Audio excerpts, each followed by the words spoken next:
Esta é a história do dia da Rádio Observador.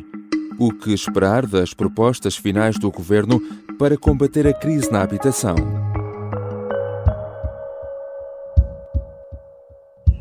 Toda a gente é livre de se manifestar, é por isso que felizmente vivemos numa democracia e os presidentes de Câmara não são menos livres de se manifestarem, como também de exercerem as suas competências.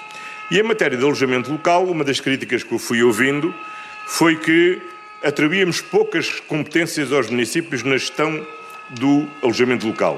Ora, atribuímos agora todas as competências aos municípios em matéria de alojamento local. Durante 1h e 40 minutos, o Governo explicou ao país o que pretende fazer para combater a crise da habitação.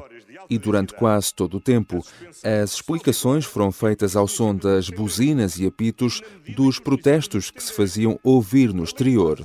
O sítio escolhido para apresentar a medida foi uma tenda em Almada, porque, a seguir, mesmo ali ao lado, o Governo queria lançar a primeira pedra de um novo projeto habitacional.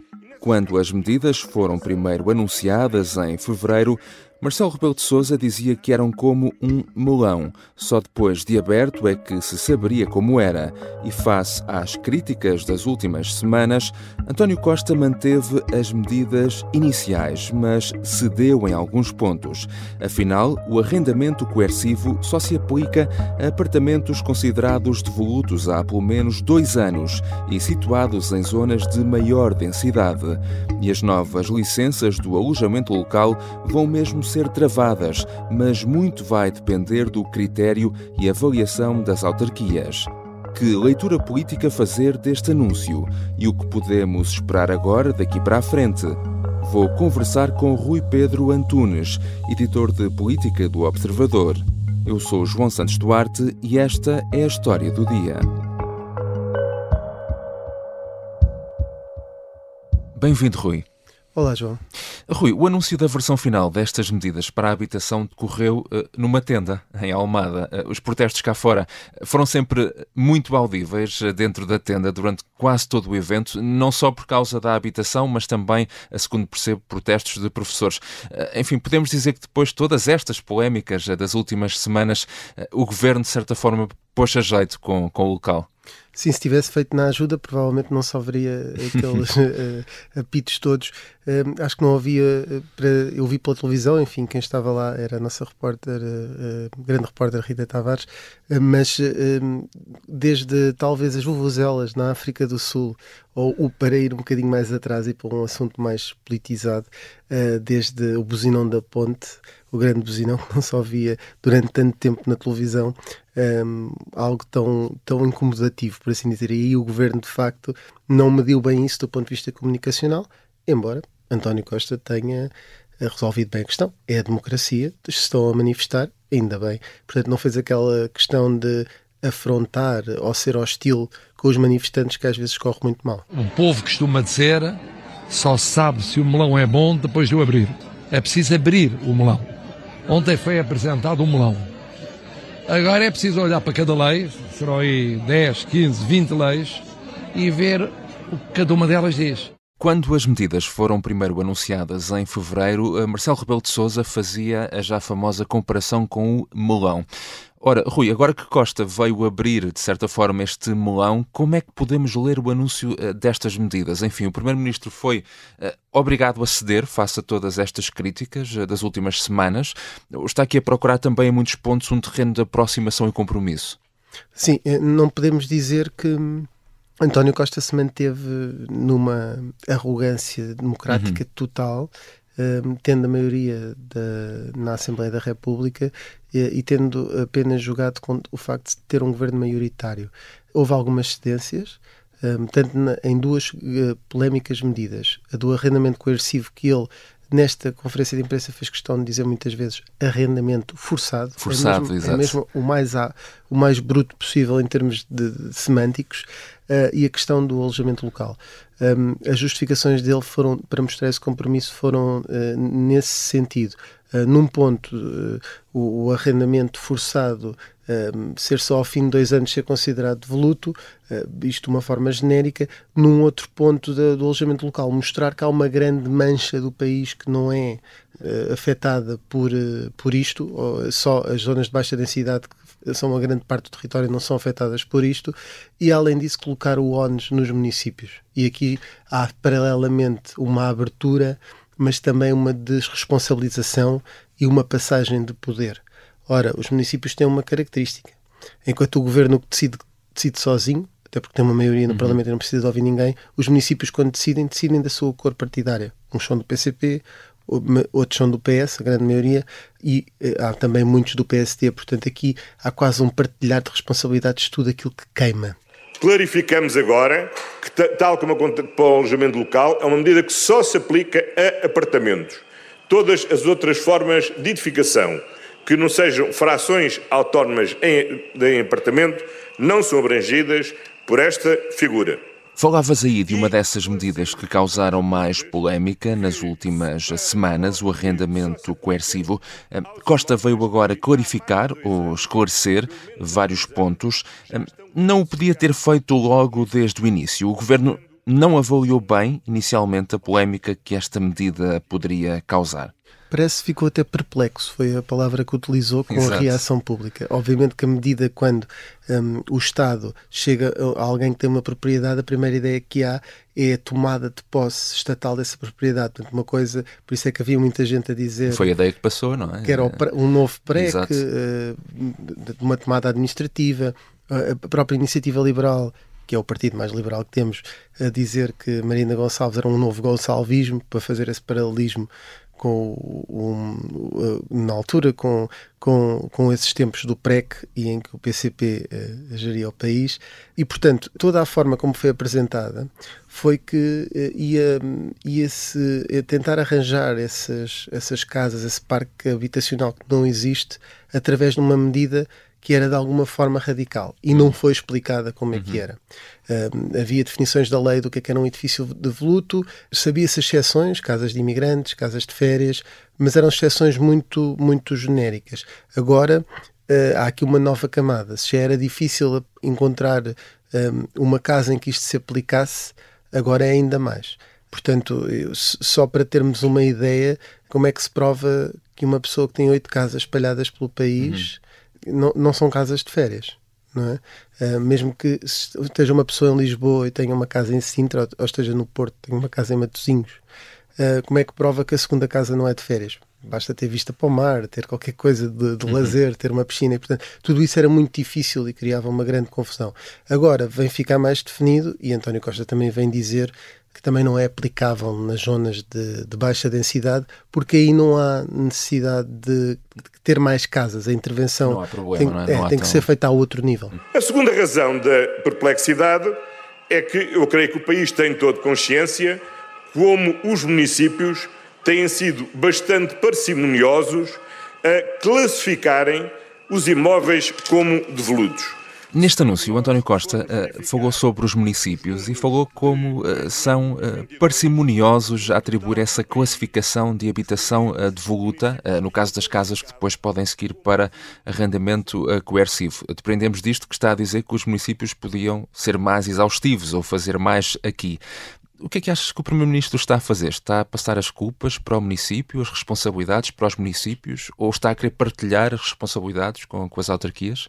Sim, houve várias críticas, até de presidentes de Câmara, a dizer que não tinham meios para fazer esse tipo de avaliação. António Costa parece que coloca aqui um pouco de responsabilidade do facto desse levantamento não estar feito nos próprios municípios, a dizer que têm sido parcimoniosos. Faz depois um levantamento de alguns dados que já tem sobre essa matéria e, portanto, neste aspecto ganha aqui uma corresponsabilização. Claro que passa a estar dependente daquilo que é a boa vontade dos municípios, mas já não o podem acusar de estar a impor aos municípios e estar a fazer uma espécie de pressão sobre outro tipo de órgãos, neste caso os órgãos autárquicos, a partir do Estado Central. E, portanto, passa a ser tudo mais partilhado. Ganho político evidente, ou pelo menos de percepção da mensagem pública, é que passa essa responsabilidade para os municípios. Rui, estas medidas foram agora anunciadas ou clarificadas. O que é que lhes vai acontecer agora? Vão passar pelo Parlamento? Vão passar já pelo Presidente da República? Vão passar pelos dois lados? Vão passar pelos dois lados, é precisamente isso. O Governo apresentou no dia 16 de fevereiro estas primeiras propostas e algumas delas até já foram promulgadas. Há duas dos apoios às rendas, por exemplo, e do crédito à habitação, que também estavam neste pacote inicial e seguiram logo e foram logo promulgadas. Não passaram pelo Parlamento, portanto eram decretos de lei. Neste caso, essas ficaram logo despachadas. O que acontece é que há várias medidas. Nós ainda não sabemos quais, porque não conhecemos o conteúdo dos textos e como é que é feita essa divisão. Tem a ver até com competências. A matéria fiscal passa pela Assembleia da República. Esta questão do arrendamento forçado ou coercivo, como quisermos chamar, também. E aqui vai haver uma divisão. Ou seja, algumas medidas vão seguir diretamente do Marcelo Rebelo de Sousa. Aparentemente devem ser as menos polémicas. Não haverá grande problema em promulgar. E depois as mais polémicas vão para o Parlamento e passam pelo Parlamento e depois então é que vão para o Presidente.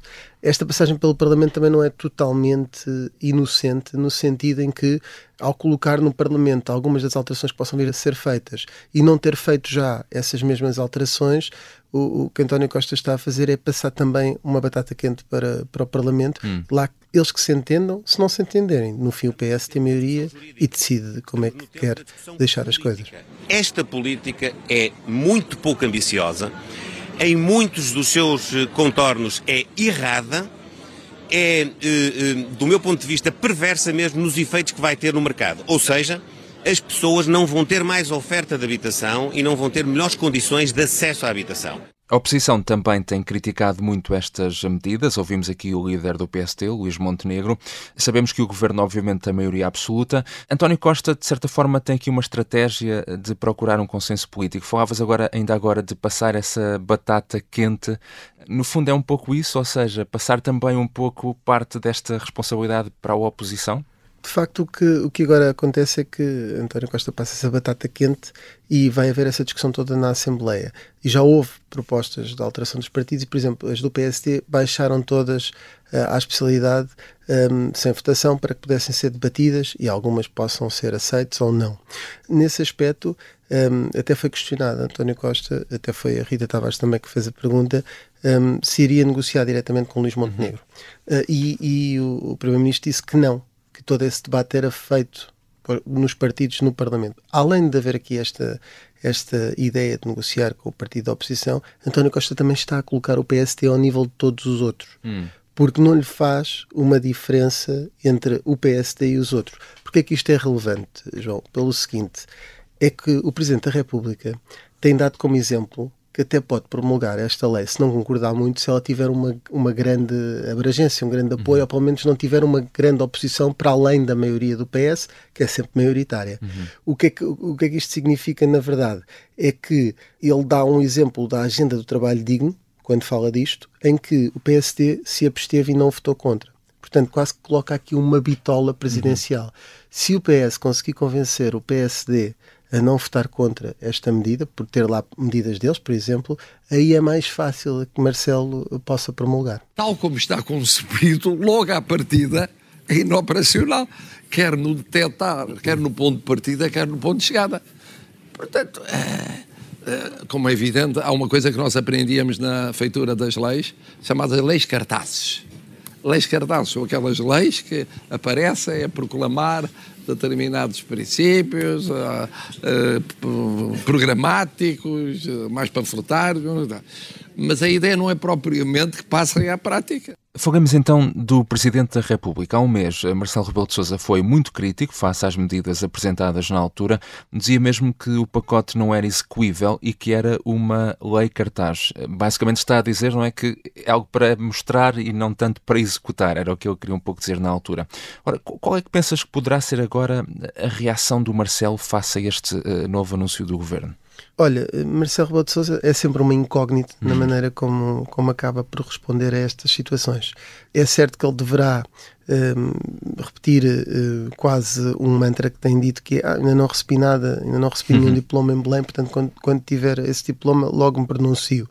Pode eventualmente depois fazer aquelas, não diria epifanias, mas reflexões que ele tem sobre as leis e portanto a reação que se espera é que ele comente estas alterações, vai dizer se puder eu antecipar isto, diria que ele dizia alguma coisa deste género, um esforço de aproximação do governo, veremos se é suficiente, veremos se não é suficiente, e ele põe esta intuação, até estou aqui a brincar, mas põe esta intuação sempre no sentido de colocar os vários cenários, quase como se estivesse a fazer uma exposição. Portanto, provavelmente fará isso, e poderá sempre mandar os seus recados pelo meio. É uma reação a Marcelo Rebelo de Sousa.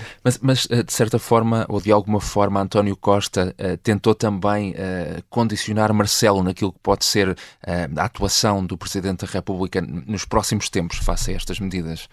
Há uma série de frases, podemos chamar recados, que o Primeiro-Ministro volta a fazer, que é o seguinte: ele diz, o Presidente pode dizer aquilo que quiser. Agora, cada órgão de soberania tem o seu tempo, tem a sua responsabilidade. E o que é que ele quer dizer com isto? Neste momento, o Governo fez a parte dele, enviou para a Assembleia, enviou para o Presidente, que já tinha finalizado. Agora é a parte do Presidente, agora é a parte da Assembleia, quanto às propostas de lei, e depois então há de chegar ao Presidente. Este não é o tempo dele, a não ser para aquilo que já lhe vai chegar. Que é como quem diz, ele pode dizer o que quiser, mas depois tem que tomar uma decisão. E aí há 3 caminhos possíveis. E António Costa repete-os para dizer que não há aqui grande criatividade naquela que é a reação de Marcelo. Ou promulga, e pronto, está tudo bem, para o Governo e para as intenções do Governo, ou envia para o Tribunal Constitucional, ou, numa última parte, veta politicamente. E deixa-me só voltar ao meio, a este segundo caminho, porque, relativamente ao enviar para o Tribunal Constitucional, António Costa tem mais ou menos condicionado o Presidente a dizer o seguinte, ou tentar dizer o seguinte: não há nada aqui que seja inconstitucional, porque o instrumento que utilizamos, diz ele, isto depois podemos discutir, diz ele que existe há muito tempo e nunca foi declarado inconstitucional. E se for, nós desistimos do que for inconstitucional. Não vamos afrontar o Tribunal Constitucional, não vamos reformular. Quanto ao veto político, que é o Presidente dizer eu não gosto, António Costa fugiu à questão. Portanto, eventualmente até podem insistir com alterações até que o Presidente eventualmente promulga a lei. Obrigado, Rui. Obrigado, João. Rui Pedro Antunes é editor de política do Observador. Esta foi a história do dia. Neste episódio usamos ainda sons da SIC Notícias, da RTP e da CMTV. A sonoplastia é da Beatriz Martel Garcia, a música do genérico do João Ribeiro. Este episódio contou ainda com a colaboração da jornalista Maria Miguel Duarte. Eu sou o João Santos Duarte. Tenha um bom fim de semana.